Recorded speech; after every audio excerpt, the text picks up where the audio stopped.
Olá pessoal, nesse segundo vídeo então vou falar sobre esse livro, Jesus de Nazaré, do Günther Bornkamm, a parte 2, destacar mais alguns pontos do livro que ele fala, né? Bom, o batismo de João, ao contrário do batismo dos banhos de purificação que haviam no templo, né? Eles eram únicos e definitivos, então não era aquela coisa de eu ter que estar sempre se banhando. Lucas, capítulo 5, 33, 11, versículo 1, e Atos dos Apóstolos 19, versículo 3, mostram que a seita de João Batista rivalizou com a dos primeiros cristãos. Os gnósticos mandeus, eles, segundo Bornkamm, eles são uma das últimas ramificações dessas seitas batistas judaicas da Palestina, em que o João Batista e o Rio Jordão ainda desempenham um papel considerável, muito embora João Batista apareça num estágio posterior da literatura mandeia, dos gnósticos mandeus. A mensagem de João Batista fala de um juiz do mundo celeste e não propriamente de um homem terreno. Isso diferencia um pouco da visão de Jesus, né? O fato do movimento do Batista ter continuado mostra que havia uma oposição declarada com os cristãos quanto ao significado do messianismo de Jesus. Foi a tradição cristã que transformou o juiz do mundo de João em uma testemunha do messianismo de Jesus. O Evangelho de João, capítulo 1, versículo 29, que fala do Cordeiro de Deus que tira os pecados do mundo, então é a consagração desse querigma cristão, que segundo Bornkamm não está presente lá na mensagem do João Batista. Os irmãos de Jesus. Bom, Marcos, capítulo 6, versículo 3, fala dos irmãos de Jesus. A tradição vai transformar esses irmãos de Jesus em meio-irmãos, ou seja, seriam filhos de José, irmãos de Jesus por parte de José. José traria filhos de outro relacionamento, né? Ou então seriam primos de Jesus, baseado no fato de que o hebraico ou o aramaico não possuem um termo próprio para designar tais graus de parentesco. Então, o uso do grego adelphos, irmãos, seria, portanto, um termo genérico, impreciso. O problema dessa interpretação é que no Novo Testamento, adelphos jamais significa primos, porque existe um termo em grego para primo, que é anepsios, e aliás é usado como primo em Colossenses capítulo 4, versículo 10. Ademais, Lucas, capítulo 2, versículo 7, chama Jesus de filho primogênito de Maria, dando a entender que Maria teve outros filhos. Após a paixão, Jerônimo escreveu que os apóstolos selecionaram Tiago, irmão de Jesus, como bispo de Jerusalém. Hegesipo, em De Viris Illustribus, esse na verdade é uma obra do Jerônimo, né?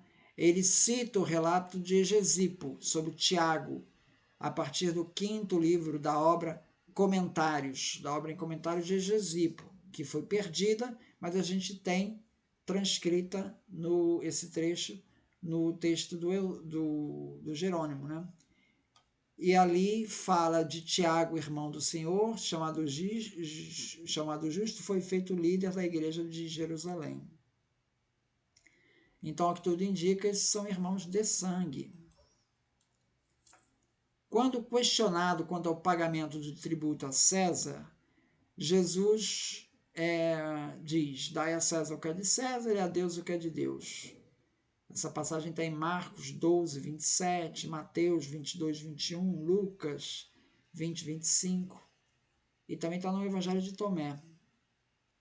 Reza Aslan, né, que falei em outro vídeo, eu falei sobre o livro do Reza Aslan, ele mostra que o termo usado aqui, o dai, o apodidome, né? Ele é usado quando se paga a alguém uma propriedade sobre a qual se tem direito. No caso, César tem direito a receber de volta a moeda porque foi cunhada por Roma. Mas quanto às terras dos galileus, essas pertencem a Deus. Isso na interpretação do Reza Aslan, né? Segundo Levítico 25, 23.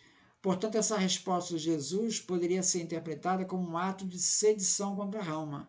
E, de fato, os romanos acusam Jesus de proibir o pagamento de tributo a Roma, a qual Jesus não nega que o tenha feito.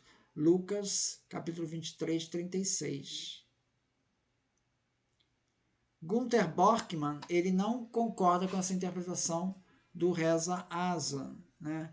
Ele observa que a resposta de Jesus, dai a César o que é de César, mostra que os judeus devem ao imperador a moeda, que traz a esfinge do imperador, mas devem a Deus, a eles mesmos como seres humanos, sua conduta moral, pois eles são a imagem de Deus. Então, a Deus o que interessa é a conduta moral das pessoas.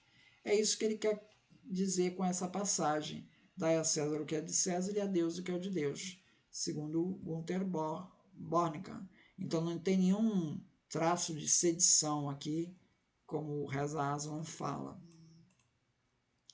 Em Mateus 11, versículo 12, é dito que o reino dos céus sofre violência.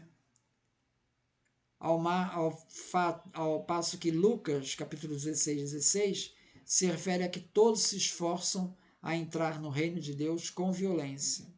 Bom, embora se reconheça, Borkmann reconheça que essa passagem é problemática, o John Mayer apresenta o que poderia ser uma possível interpretação. Ele diz assim, provavelmente seria: o reino de Deus sofre violência e os violentos se apoderam dele.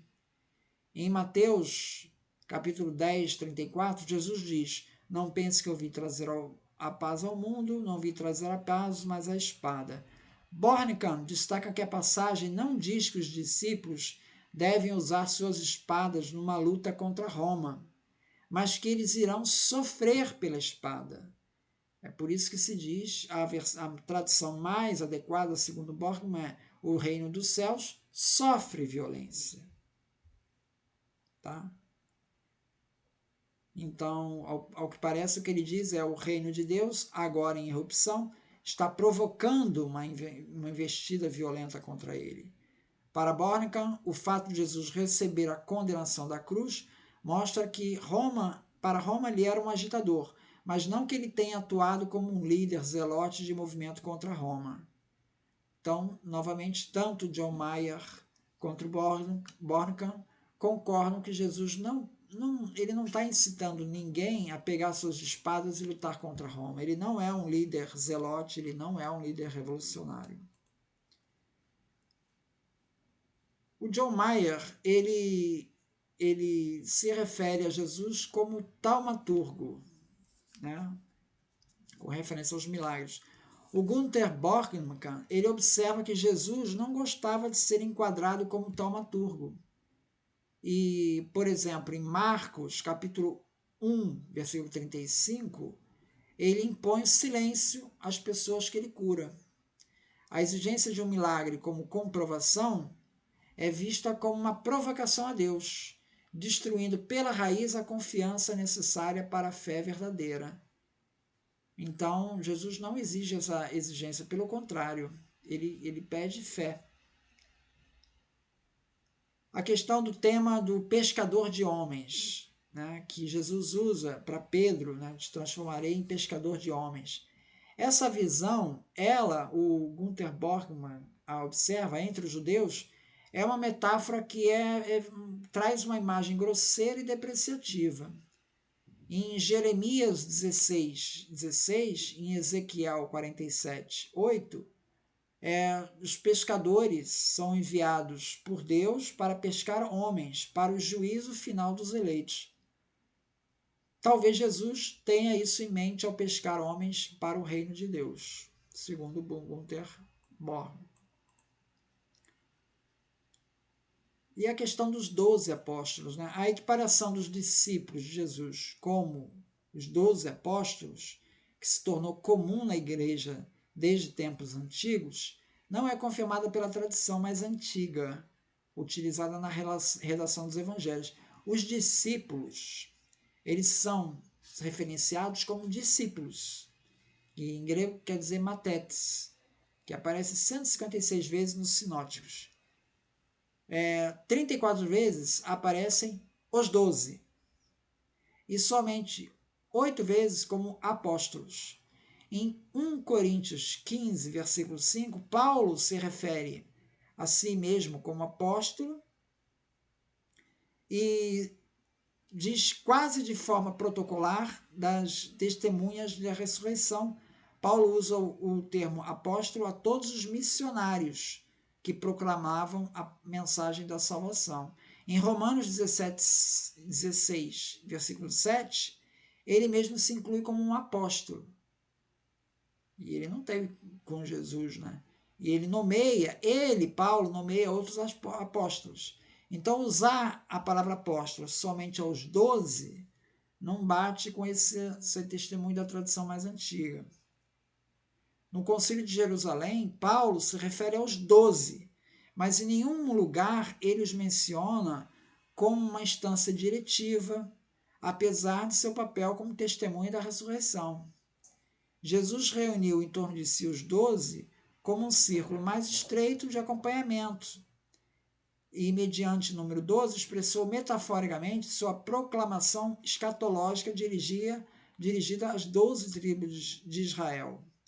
Esse significado de um círculo mais interno de 12 ficou na memória das comunidades, mas sem que isso significasse transferir para esses 12 funções missionárias extraordinárias ou significasse um reconhecimento de uma liderança. Então é isso então. Muito obrigado então.